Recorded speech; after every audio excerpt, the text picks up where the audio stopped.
Cerita bawang merah, bawang putih. Cerita rakyat Provinsi Riau. Al-Kisah. Zaman dahulu kala di sebuah desa tinggallah seorang gadis remaja yang cantik bernama Bawang Putih.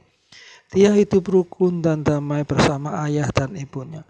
Namun suatu hari ibu Bawang Putih sakit keras dan akhirnya meninggal dunia. Di desa itu tinggal pula seorang janda yang memiliki anak yang bernama Bawang Merah. Ayah Bawang Putih kemudian menikahi janda tersebut. Awalnya ibu Bawang Merah dan Bawang Merah sangatlah baik kepada Bawang Putih. Namun setelah ayah Bawang Putih jatuh sakit dan meninggal dunia, mereka semakin berkuasa dan semena-mena terhadap Bawang Putih.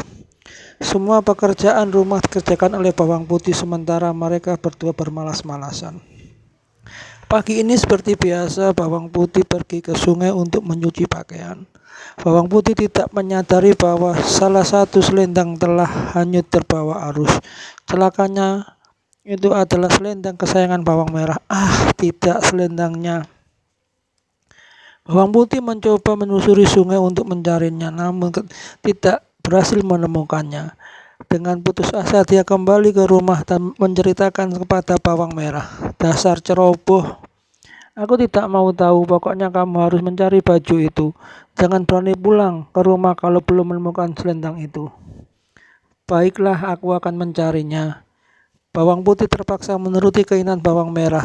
Dia segera menyusuri sungai tempat menyuci tadi. Matahari sudah mulai meninggi, namun Bawang Putih belum juga menemukan selendang itu. Di mana ya selendang itu? Ada sebuah gubuk. Bawang Putih sudah mulai putus asa, tapi kemudian dari kejauhan tampak sebuah gubuk di tepi sungai. Lalu Bawang Putih mendatangi gubuk tua itu. Ada seorang nenek tua yang tinggal seorang diri di dalam gubuk itu. Ternyata sang nenek tua itu telah menemukan selendang milik Bawang Merah. Aku menemukan selendang itu di sungai. Akan kukembalikan, tapi temani aku di sini selama seminggu, kata nenek.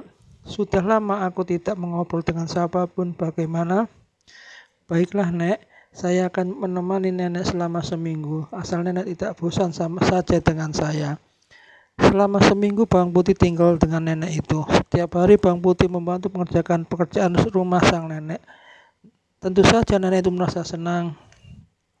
Hingga akhirnya genap seminggu pula Bawang Putih tinggal di gubuk tua itu. Kemudian sang nenek tua itu memanggil Bawang Putih untuk diberi hadiah. Bawang Putih harus memilih salah satu dari dua labu sebagai hadiah, labu besar atau labu kecil. Wah, terima kasih ya, Nek. Aku pilih yang ini saja. Mulanya Bawang Putih menolak diberi hadiah, tapi nenek itu tetap memaksanya. Akhirnya Bawang Putih memilih labu yang kecil. Sesampainya di rumah, Bawang Putih menyerahkan selendang milik Bawang Merah. Kemudian dia pergi ke dapur untuk membelah labu kuningnya. Alangkah terkejutnya Bawang Putih ketika labu itu terbelah di dalamnya. Ternyata berisi emas permata yang sangat banyak. Ibu tirinya dan Bawang Merah yang mengetahui itu dengan serakah langsung merebut emas dan permata tersebut. Mendengar cerita Bawang Putih, Bawang Merah dan ibunya berencana untuk melakukan hal yang sama. Tapi kali ini Bawang Merah yang melakukannya. Akhirnya Bawang Merah sampai di rumah nenek tua di pinggir sungai tersebut. Seperti Bawang Putih, Bawang Merah pun diminta untuk menemani selama seminggu. Tidak seperti Bawang Putih yang rajin selama seminggu, Bawang Merah hanya bermalas-malasan saja. Akhirnya setelah seminggu nenek itu membolehkan Bawang Merah untuk pulang. Namun Bawang Merah meminta imbalan terlebih dahulu. Sang nenek menawarkan dua labu kepadanya. Dengan cepat Bawang Merah mengambil labu yang besar. Tanpa mengucap terima kasih langsung melenggang pergi. Wah, besarnya. Pasti ini isinya banyak sekali. Hehehe. Sesampainya di rumah, Bawang Merah segera menemui ibunya. Lalu dengan tidak sabar mereka membelah labu besar itu. Tapi ternyata bukan emas permata yang keluar dari labu tersebut, melainkan binatang berbisa. Wah, ular! Binatang itu langsung menyerang Bawang Merah dan ibunya hingga tewas. Itulah balasan bagi orang-orang yang serakah. Tamat. Semoga terhibur, hati-hati ya. Jangan lupa subscribe.